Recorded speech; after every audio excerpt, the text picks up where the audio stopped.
Ugh, I was born of a wrong generation. I know this is where you say, ugh, Dylan, we get it. You like old games, but that's not what I'm here to say. I want to die in a war. I want to be a casualty in a war, and I'm gonna take Super Mario Kart with me. Let's start from the beginning of this wretched foul tale, shall we? Super Mario Kart began life as a multiplayer alternative to F-Zero, which had been released on the SNES prior to Super Mario Kart. F-Zero was a high-speed, tough single-player release, and Super Mario Kart was designed to be the total opposite of that. That actually makes sense. You see, F-Zero was a good game, so by designing the opposite number to that, they accidentally made a bad game.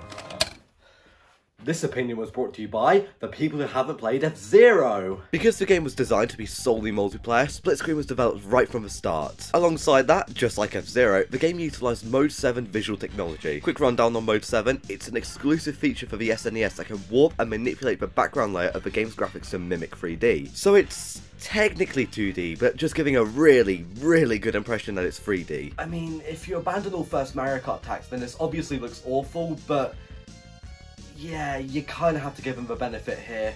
This was cool in 1992. After Mario characters were added a few months into development, we were off to the races. Not even going to bother adding the literally onto that pun. I really do not deserve the satisfaction. On a real note, I have tried to get into Super Mario Kart before. I've sat down and I've played it numerous times now, but it just won't click. Doesn't matter if I'm playing on real hardware, SNES Online, playing Battle Mode or Time Trial, playing as Mario, Luigi, Donkey Kong Jr. on a PC emulator for f***'s sake, nothing will work! My brain just rejects this game completely. It's almost like I have refined taste or something, like 8 Deluxe's Caviar, and this is... Hold that thought. Yeah, hello, you've reached Dylan's combined tattoo parlor, department store, and flea market. How may I help? Dylan, long time no see. Yeah, 17 years and 3 weeks is a pretty long wait considering we've never spoken before. What do you want? Oh, believe me, we have. Does Double Dash sound familiar to you? Wait, that does ring a bell. Did you know that Mario Kart Double Dash released on November 17th? No, Double Dash is the one you got kidnapped. You know what? Forget it. Play Super Mario Kart or else. Oldest trick in the book. Scares off scam callers and threatening recurring villains. Full disclosure time! I'm going to be playing the game on the SNES online service, using a Switch Pro controller. Obviously playing on real hardware can be slightly different and could potentially enhance my experience. I should know, I've played Super Mario Kart on real hardware before, so as long as we're all on the same page and I know my experience doesn't change by playing on an authentic SNES, I think I'm in the clear. So Super Mario Kart hands us 4 whole modes to choose from, which immediately gives it the title of Game of the Year 1992. Mario Kart GP, Time Trial, Match Race and Battle Mode, but really the only ones of note are GP and Battle. Time Trial is the same as ever, only primitive and Neanderthal-like. Hey, don't hate on my Neanderthal brothers. Banging 2 rocks together has brought me far more joy than playing this game. You simply choose a course and try and race around it the fastest, which sounds like a regular time trial, but a lot of the customization from later entries are missing here. The triple mushrooms that let you tactically plan shortcuts across your laps, they're nowhere to be seen. I mean, f*** me, you're locked to 100cc. There's 150cc in the game, but no 150cc time trial? Really? That's the hill you're going to die on? Oh, and Match Race, a 1v1 game mode where you race against a friend to see who comes out on top. Fun fact, no one has ever remembered or brought up Match Race. We may as well get round to why we're all here today, that being the imminent death threat hanging over my shoulder. Oh, no, not the phone call. I mean having to play Super Mario Kart's Grand Prix mode. So there's a number of things wrong here. Let's just break down the basics first though. Grand Prix is quite literally essential for any Mario Kart. There isn't a single one out there without it because...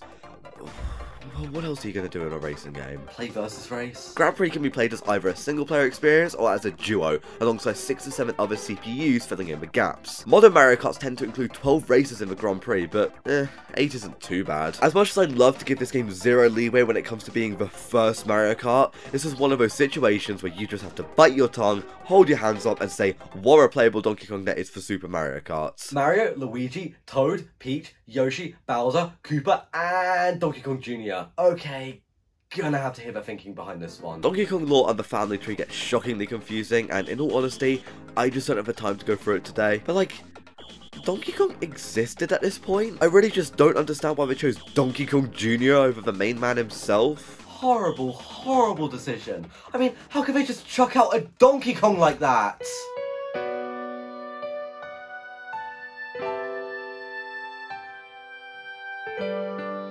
I guess we'll settle for Donkey Kong Jr. Because if you see the entire Mario cast in front of you to choose from and you're the guy to pick Mario,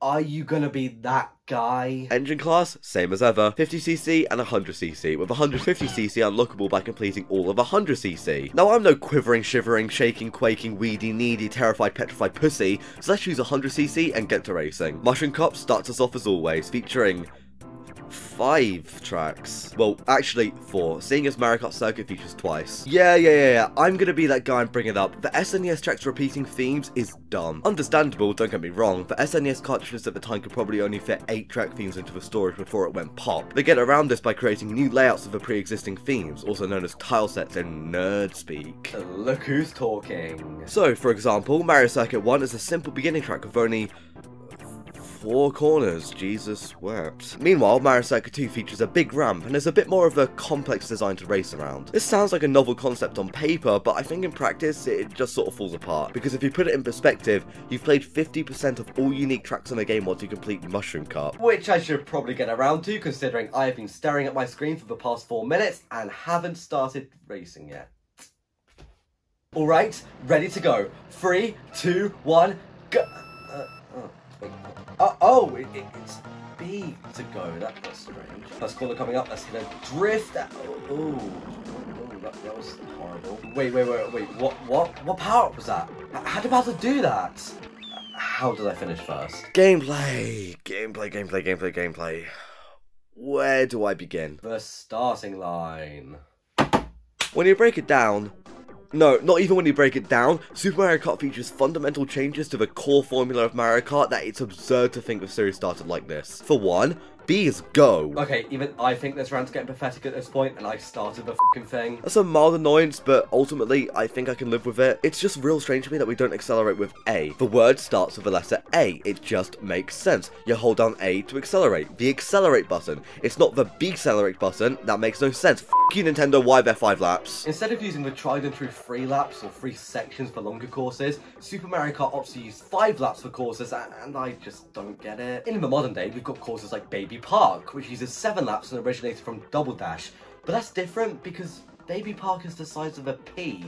These courses just feel like they go on for a little bit too long with 5 laps. And if I'm going to be completely honest here, the controls are not doing them a lot of favours. Turning is hard. I'm learning this in Super Mario Kart and in real life. Turning is hard. It feels like turning a corner just doesn't work fast enough. Sorry, I'm bad at describing controls, but something just feels off whenever I go around a bend. And don't get me started on drifting, because I physically can't. Genuinely, I just don't drift on Super Mario Kart. You're either flying off the far side of a track or drifting into a wall, and it makes me feel like not drifting is the superior option. It may as well be, to be honest, because unlike modern Mario Karts, this game features no mini turbo whatsoever. Doesn't matter how long you turbo for, you won't be getting any mini boost, and you sure as hell won't be staying on the track. And it means that the only way that anyone can get a speed boost is by using the mushroom item.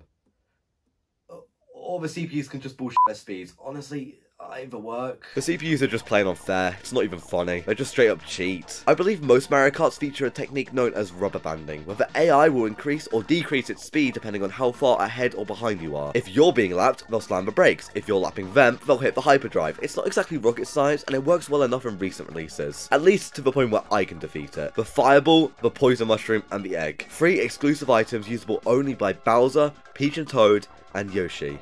But only when they're CPUs. Who thought this was a good idea? Yeah, the idea of character exclusive power-ups is cool, which is why Double Dash did it through its special items. You want to know the big difference between that and this? The player could use those items! Unless you spend your free time fiddling with a Game Genie or an Action Replay or something like that, you'll never be able to use those items, and to be quite frank, I'm butthurt. This sucks! This game f***ing sucks! And it hurts more when it's Mario Kart because I know there's so many better releases I could be playing right now. Well, I know it's just a silly me thing. If this is something like a 2D Mario platformer, for example, I could at least look back on this release and say, that was a unique experience and I'm glad I played it. There's no point!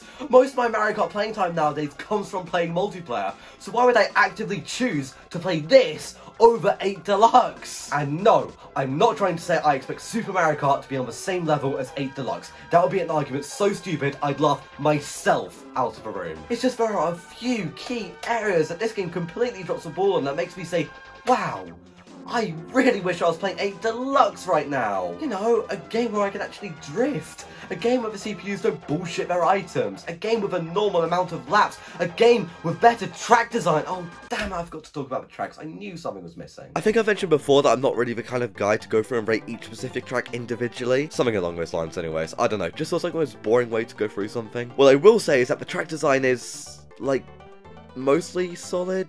Aside from the aforementioned repeated track themes, they all decently hold up, except for some corners. Some of them just feel way too sharp for this turning system's own good. And some stage hazards just feel dumb. Specifically, everything to do with Vanilla Lake. I'm gonna be straight up honest and say these blocks give me a headache. Stupid decision to put them in a course. Like, at all. Okay, that's Grand Prix mode done, right? I actually did it! I mean, yeah, sure, it was 150cc, but I'm going to be real with you. I played Super Mario Kart now. I think I get the gist. Hello, you've reached the tattoo parlor, etc, etc. I'm just closing up shop here. What do you want? You haven't played Battle Mode yet. Damn it, I haven't played Battle Mode yet. The very first incarnation of Battle Mode, and considering how they kind of got progressively worse as the series continued, except for 8 Deluxe, I'm actually a little excited to see this game try and redeem itself. Let's get started, and end off with Balloon Battle. This game has one mode and you expect me to take it seriously? Yes. Oh, for f***'s sake! Balloon Battle is a 2-player mode where you and a friend aim to eliminate all 3 balloons from the opposition's cart. And in terms of actual gameplay, it's fun. When you're not focused on trying to control your vehicle to perfection like you are naturally in Grand Prix mode, just goofing around with someone in battle mode is fun. Though it once again suffers from, I really wish I was playing Mario Kart 8 Deluxe right now syndrome. I could see myself coming back to this battle mode. Genuinely. Maybe it has something to do with the fact that I win all the time though. And what do you know? The game's all fun when I'm winning. I hate this, I hate you, and I'll be back. Yeah, good luck with that, buddy.